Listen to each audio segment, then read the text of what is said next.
Protesters in San Luis Obispo took a different approach today from last night's demonstrations. This evening, they were quiet and let their signs do the talking. KSBY's Melissa Newman joins us live in San Luis Obispo with the recap of today's events. Melissa?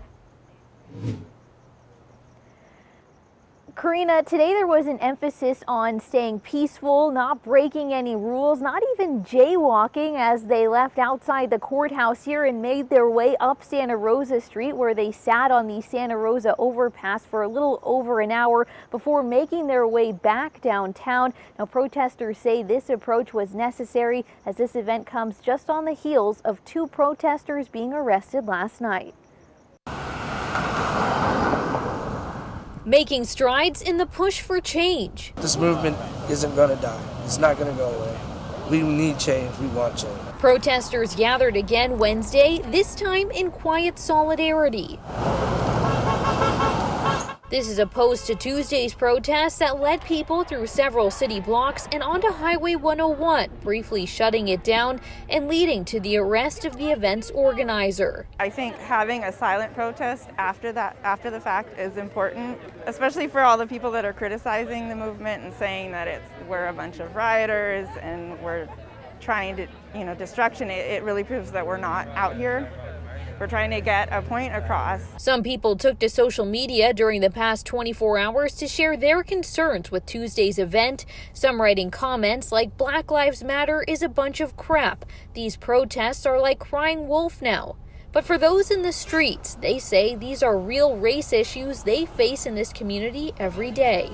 I think that a lot of people are unaware because maybe they don't experience it, so they've never seen it and they've never heard it. Now, there is another protest scheduled for tomorrow that will essentially mimic what we saw today, where people are planning on starting here outside of the courthouse and making their way back up Santa Rosa Street. That protest is expected to start around 4 p.m. For now, reporting live in San Luis Obispo, Melissa Newman, KSBY News.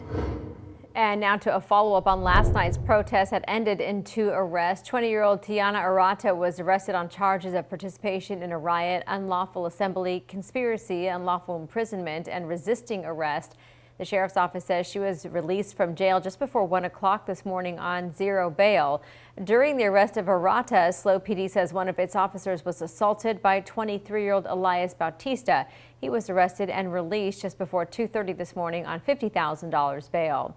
The protest started in Mitchell Park, made its way onto Highway 101, and then ended yesterday with those protests. About 300 people took part. Police say when protesters entered the highway, there was just 1 CHP vehicle and 2 motor officers, and protesters walked around them. They blocked all lanes of traffic on the highway for about an hour.